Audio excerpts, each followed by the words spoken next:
नमस्कार दोस्तों, YouTube channel Kritika coaching लेसिपी में आपका स्वागत है। आज के इस वीडियो में क्लास 9th का दूसरा चैप्टर है बहुपद और उसकी अभ्यास है एक्सरसाइज 2D। तो यहाँ पर कुल 10 प्रश्न दिए हुए हैं, जिसमें से 2 प्रश्न ऑब्जेक्टिव टाइप के हैं। तो इसमें दिया हुआ है कि 6x-8y के गुणनखंड है और 4 खंड आपको दिए हैं। पहला है 2 और ब्रैकेट में है 3x-4y। दूसरा ऑप्शन है 8y-6x। तीसरा है 2 4y-3x और चौथा है इनमें से कोई नहीं। तो यहाँ पर जो बहुपद दिया हुआ है 6x-8y, इसके गुणनखंड देख लेते हैं। तो यहाँ पर लिखा है कि 6x-8y। इन दोनों पदों में आप देखते हैं कि यहाँ पर x और यहाँ पर क्या है, y है। तो x y तो कॉमन नहीं हो सकता, लेकिन संख्याओं में कुछ कॉमन जरूर है। तो 6 और 8 में आप देखते हैं कि 2 कॉमन हो सकता है। तो यहाँ से यदि 2 कॉमन लिया जा सकता है तो ये हो जाएगा 3x, 2 तियां 6 और ये 2 चक्कू 8, यानी कि हो जाएगा 4y।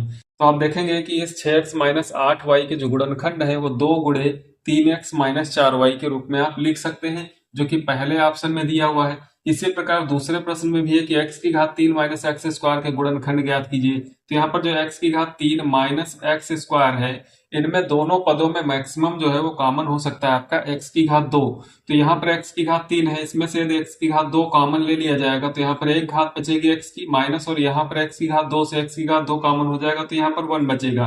तो यानी कि एक्स स्क्वायर गुणे x-1 इस बहुपद के गुणनखंड हो जाएंगे, जो कि आपको दूसरे ऑप्शन में दिया हुआ है कि एक्स स्क्वायर ब्रैकेट में x-1। तो इसका ये उत्तर सही होगा। प्रश्न नंबर 3 से 10 तक दिए हुए हैं अतिलघुत्तरी प्रश्न में, जिनमें निम्नलिखित के गुणनखंड ज्ञात कीजिए। तो यहाँ पर जैसे कि 3 नंबर प्रश्न में दिया है 3x² प्लस 6xy। तो यहाँ पर आपको दोनों पदों में कॉमन लेना है। तो यहाँ पर आप देखते हैं कि पहली चीज संख्या 3 है और यहाँ पर क्या है 6 है, तो दोनों जगह 3 कॉमन हो सकता है। दूसरा यहाँ पर x की घात 2 और यहाँ पर x की घात 1 है, y यहाँ पर ही केवल यहाँ पर नहीं है, इसलिए यहाँ पर x की जो मिनिमम घात है 1, तो यहाँ पर 3x कॉमन हो सकता है।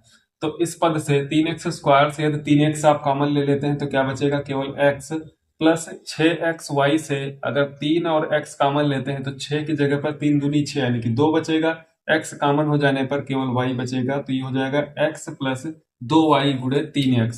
इसी प्रकार चौथे खंड में है कि 7mn माइनस 21m² n²।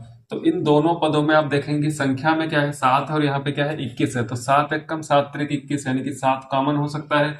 उसके बाद m n एक एक घात है, m और n की दो दो घात है, तो यहाँ पर m n जो मिनिमम पावर है वो कॉमन होती है, तो यहाँ पर m n कॉमन ले लेंगे।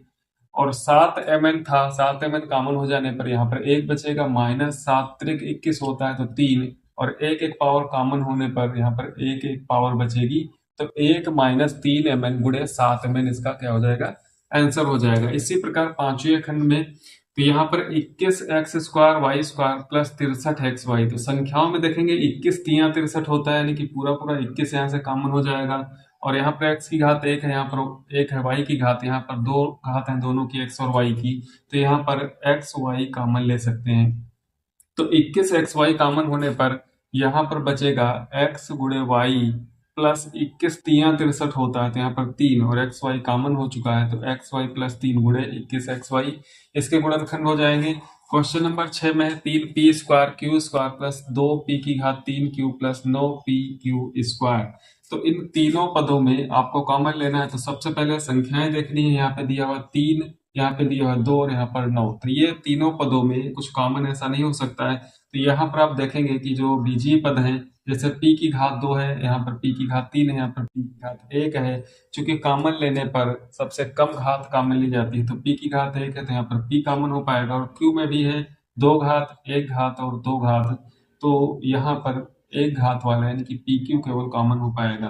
तो यहाँ से अगर कॉमन ले लेंगे pq तो यहाँ पर बचेगा 3 और p की घात 1 बचेगी, चूंकि 2 घात थी, एक कॉमन हो चुकी है, और यहाँ पर भी 1 q बच जाएगा। तो 3pq प्लस दूसरे पद में क्या आ जाएगा 2, और p की घात 3 से p कॉमन होने पर p² और यहाँ से q कॉमन हो चुका है। इसके बाद 9, यहाँ पर p कॉमन हो चुका है तो q की घात 2 से q कॉमन ले लेंगे, तो यहाँ पर बचेगा केवल q। तो यहाँ पर pq गुणे 3pq plus 2p² plus 9q इसका गुणनखंड होगा। इसके बाद सातवें खंड में है a² b दिया है ब्रैकेट में 1 minus x minus a 1 minus x. तो यहाँ पर आप देख रहे हैं कि 1 माइनस एक्स जो है ये ब्रैकेट क्या है, पूरा ब्रैकेट ही यदि आप कॉमन ले लेते हैं, एक माइनस एक्स, तो अगले ब्रैकेट में बच जाता है ए स्क्वायर बी माइनस का ए, यहाँ से ए स्क्वायर बी और यहाँ से माइनस ए, इसको आप एक ब्रैकेट में लिख सकते हैं। और यहाँ पर आप देखते हैं कि ए भी कॉमन हो सकता है, तो इसमें से आप ए बाहर निकाल लेंगे, तो ये ए बाहर कॉमन लेने पर यहाँ पर बचेगा ए बी माइनस एक, तो इसको लिखेंगे ए बी माइनस एक। इसमें से यदि आप गुणा करा देते हैं तो ए स्क्वायर बी माइनस ए फिर से हो जाएगा, और ये एक माइनस एक्स वाला एक ब्रैकेट, तो इस प्रकार से इसके गुणनखंड ए बी माइनस एक और एक माइनस एक्स हो जाएंगे। आठवें प्रश्न में है कि 5x प्लस वाई की घात 3 प्लस 10x प्लस वाई की घात 2 प्लस 20x प्लस वाई। तो यहाँ पर आप देखते हैं कि x प्लस वाई की घात 3, x प्लस वाई की घात 2 और x प्लस वाई की घात यहाँ पर नहीं लिखी, यानी कि एक घात है, तो मिनिमम पावर वाला पद कॉमन लिया जाता है। और यहाँ पर आप देखते हैं कि संख्या 5 है, 10 है और 20 है, यानी कि 5 के पहाड़े में सारे आते हैं, तो एक तो 5 कॉमन हो जाएगा और दूसरा कॉमन हो जाएगा x प्लस वाई की घात 1। तो दूसरे ब्रैकेट में क्या आएगा, यहाँ से 5 कॉमन होने पर x प्लस वाई की घात 2 बचेगा, तो इसको बड़े ब्रैकेट में लिख लेंगे x प्लस वाई की घात 2। इसके बाद प्लस लगाएंगे, यहाँ पे 5 दूनी 10, तो ये 2 हो जाएगा। यहाँ पे 2 घात थी, एक घात कॉमन हो जाने पर बचेगा 2 इंटू एक्स प्लस वाई, और यहाँ पे प्लस 5 चक्कू 20 और x प्लस वाई कॉमन होने पर यही बचेगा। तो ये आ जाएगा इसका गुणनखंड 5 ब्रैकेट में एक्स प्लस वाई का square plus 2xy plus 4। Question number 9 में देखते हैं कि A cube B cube plus 2a square B square plus A square और b की पावर यहाँ पर 4 दी हुई है। तो इन तीनों पदों में आपको कॉमन लेना है। तो यहाँ पर देखते हैं कि संख्या कोई नहीं लिखी, यहाँ पर 2 और यहाँ पर भी कोई संख्या नहीं, तो संख्याओं में तो कुछ कॉमन नहीं होगा। दूसरा यहाँ पर ए बी में आप देखते हैं कि ए की अधिकतम घात यहाँ पर 3 है और बी की अधिकतम घात क्या है, 4 है, तो यहाँ पर मिनिमम पावर कॉमन ली जाती है, वही ले सकते हैं। तो यहाँ पर बी ए की जो मिनिमम पावर वो कितनी है, 2, ए क्यूब ए स्क्वायर, और बी की जो मिनिमम पावर वो कितनी है, यहाँ पर देखते हैं बी की घात 2, यानी कि ये कॉमन जो होगा इसमें ए स्क्वायर और बी स्क्वायर कॉमन हो सकता है। तो यहाँ से ए स्क्वायर कॉमन लेने पर ए बचेगा, यहाँ से बी स्क्वायर कॉमन लेने पर बी बचेगा, तो पहले वाले पद में तो ए बी बच जाएगा, प्लस यहाँ पर 2 ए स्क्वायर बी स्क्वायर लिखा हुआ और ए स्क्वायर बी स्क्वायर कॉमन है, तो यहाँ पर प्लस ए स्क्वायर कॉमन होने पर और b की घात 4 से b की घात 2 कॉमन हो जाएगी, तो b की घात बचेगी केवल 2। तो ये A square B square bracket में A B plus 2 plus B square. इसके बाद क्वेश्चन नंबर 10 में देखते हैं कि √3a प्लस √9b प्लस √6।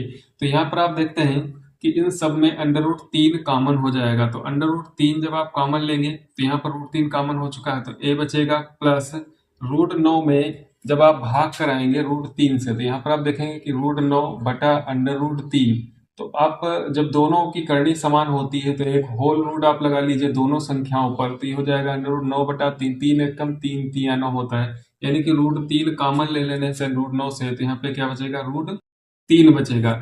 और चूंकि b भी साथ में है तो ये √3 b हो जाएगा, प्लस √6 से √3 कॉमन होने पर 3 दूना 6 होता है, तो ये बच जाएगा √2। तो इस प्रकार से √3 गुणे a प्लस √3b प्लस √2 इसका जो है मान होगा।